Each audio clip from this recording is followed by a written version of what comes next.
उठो चिराग उठाओ कि आफताब जलाए, जरा कदम तो उठाओ कि एक राह बनाए।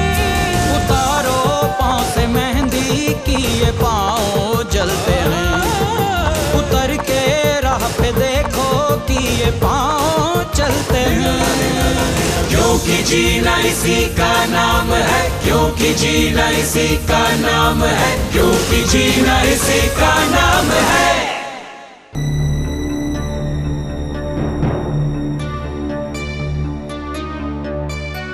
आइए इंस्पेक्टर साहब, अच्छे समय पर आए, मुंह मीठा कीजिए। खबर मैं सुन चुका हूं, पर फिलहाल मैं आपसे ओम जी के खून के सिलसिले में कुछ पूछताछ करने आया।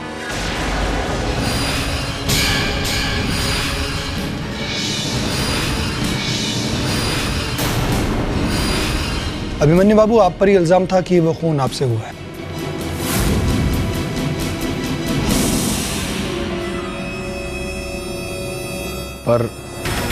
पर इंस्पेक्टर साहब, अभी भैया को तो अदालत ने जमानत दे दी है। आप मेरी पूरी बात तो सुन लीजिए। परेशानी की कोई बात नहीं है। मैं आपको ये बताने आया हूं अभिमन्यु बाबू कि आपके खिलाफ जो भी इल्जाम लगाए गए थे उन्हें वापस ले लिया गया है।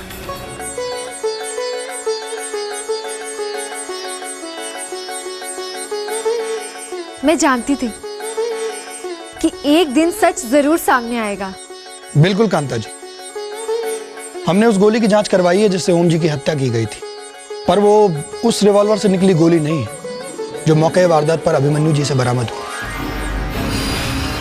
बल्कि जिस गोली से ओम जी की हत्या हुई है वो किसी शातिर कातिल की बंदूक से निकली गोली है। उसे सुपारी दी गई थी। उसने सिर्फ पैसे के लिए ही ओम जी का खून किया, और जाल ऐसा बुना कि आप उसमें फंस जाएं। इंसाफ चाहे देर से हो, पर होता जरूर है। कानून सच को सबके सामने ले ही आता है। अब आप आजाद हैं अभिमन्यु बाबू।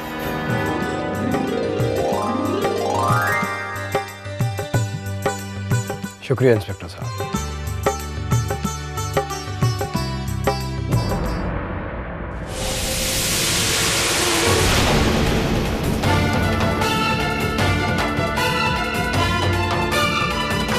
हाथ दुख गए मेरे इन गांव वालों के सामने हाथ जोड़ते जोड़ते। ये हो नहीं सकता, मैं हार नहीं सकती। एमएलए साहब, आप कुछ करते क्यों नहीं? जांच पड़ताल करवाइए इसकी, पूरे प्रदेश में शोर मचवा दीजिए। अब इस नौटंकी से कोई फायदा नहीं है हमारे। यहाँ ना आपको कोई देखने वाला है और ना ही कोई सुनने वाला। नौटंकी? आप इसे नौटंकी कह रहे हैं एमएलए साहब? मैंने अपना खून दिया है इस चुनाव में, मैं यह हार बर्दाश्त नहीं कर सकती।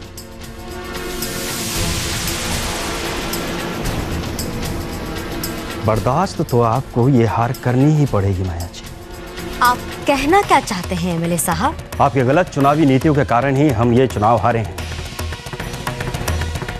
पार्टी हाईकमांड भी इससे बहुत नाराज है, और अब तो मैं भी कुछ नहीं कर सकता। मेरी गलत चुनावी नीतियां? आज तक मैंने वो किया है जो तूने कहा एमएलए, और गलती किसी की है तो वो तेरी है, मेरी नहीं। जुबान पर काबू रख कर बात कीजिए माया जी।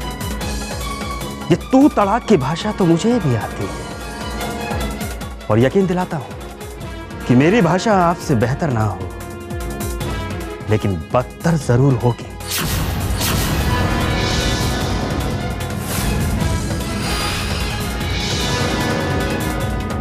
और एक बात बता दूं आपको, राजनीति में घमंड नहीं, विनम्रता की जरूरत होती है। चलता हूं, और उम्मीद करता हूं कि दोबारा कभी आपसे मुलाकात नहीं होगी।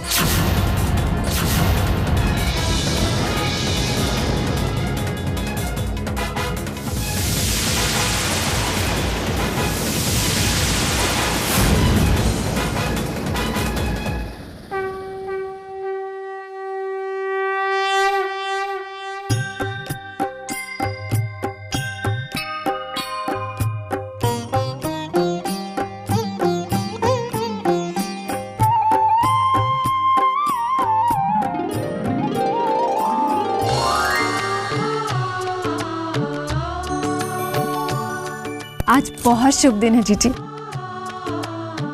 तुम भी जीत गई और अभी भैया पर से भी सारे इल्जाम हट गए। और आज सविता भी मास्टर जी के साथ वापस लौट रही है। मास्टर जी अब बिल्कुल ठीक हैं।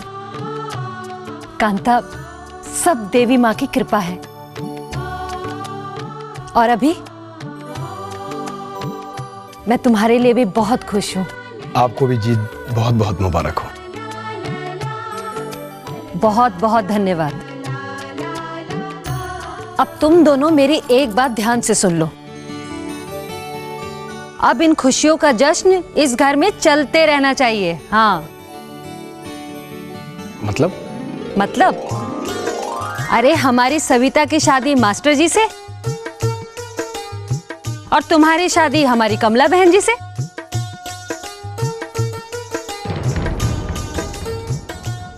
कांता, हमारे घर में से किसी को कमला के घर रिश्ता लेकर जाना चाहिए। क्यों?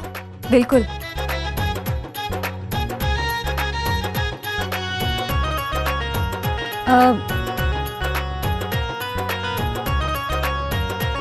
आप और मुंशी जी अगर कमला के घर उसका हाथ मांगने चले जाएं तो? वैसे भी अब तो आप ही इस घर में सबसे बड़े हैं। हाँ, क्यों नहीं, हम उनके घर जाएंगे। क्यों नहीं मुंशी? मैं हाँ, हम जाएंगे। ठीक है, जब आप कह रहे हैं तो।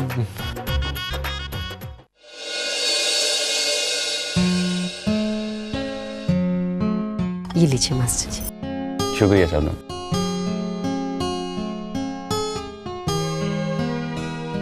खुदा का लाख लाख शुक्र है मास्टर जी कि आप बिल्कुल ठीक हो गए हैं।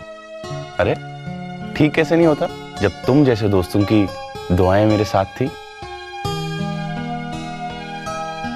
दुआएं और नर्स बहन जी का साथ। मजाल है कोई बाल भी बाका कर जाता आपका।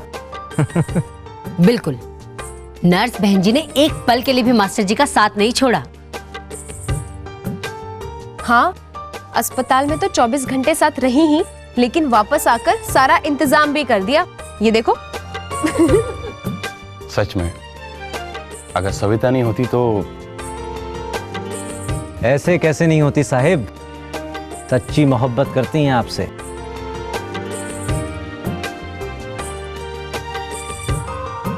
मास्टर जी अब शर्माइए मत।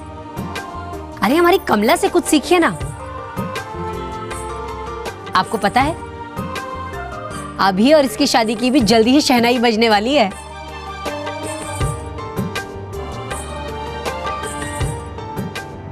नहीं शब्बू, मैं अभी शादी नहीं करूंगी।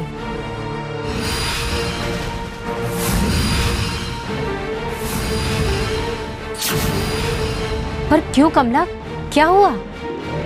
पहले मास्टर जी और नर्स बहन जी की शादी होगी। बेगम, इस बात पे तो मैं भी कमला बहन जी के साथ हूं। मास्टर जी कर लीजिए ना शादी।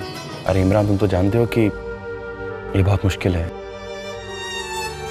अब मेरा है ही कौन जो मेरा रिश्ता लेकर बड़े घर जाए। अच्छा मास्टर जी, हम चलते हैं। आदाब। बेगम, ये क्या कह रही हो तुम? शब्बू, क्या हुआ?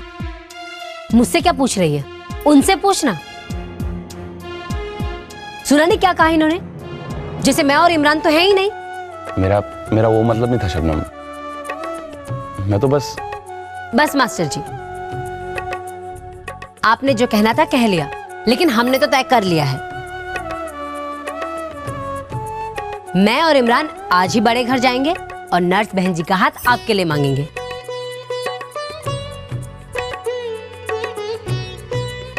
मियां, तुम्हें कोई एतराज है क्या? जी, मुझे कोई एतराज कभी हुआ है भला? जैसा तुम कहो। ठीक है। मास्टर जी, आपको कोई एतराज है क्या? नहीं। तो तय रहा, हम बड़े घर जाएंगे। मालिक, प्रमिला भौजी ने आपको ये चिट्ठी देने के लिए बोला था। आप लोग घर में भी चिट्ठी भेजकर बात करते हो क्या? नहीं मालिक, भौजी तो सवेरे ही शहर चली गई थी। आपको ये चिट्ठी देने के लिए बोला था।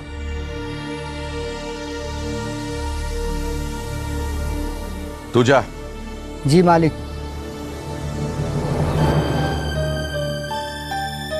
मंगत भैया, वसीयत भी वापस आ गई और उसकी मालकिन भी।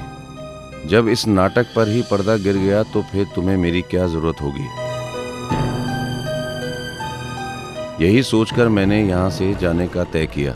पर भाई बहन का रिश्ता तो जन्म जन्म का होता है। कभी जरूरत पड़े तो फिर याद कर लेना। तुम्हारी बहन प्रोमिला। चलो अच्छा हुआ, एक मुसीबत और कम हुई। कांता सही कह रही थी, आज का दिन बहुत अच्छा है। सारे भूत प्रेत दानव सब अपने आप पीछा छोड़ करके जा रहे हैं। अब इतने दिन से हनुमान चालीसा पढ़ रहे थे मंगत भैया, कुछ तो फर्क पड़ेगा ना।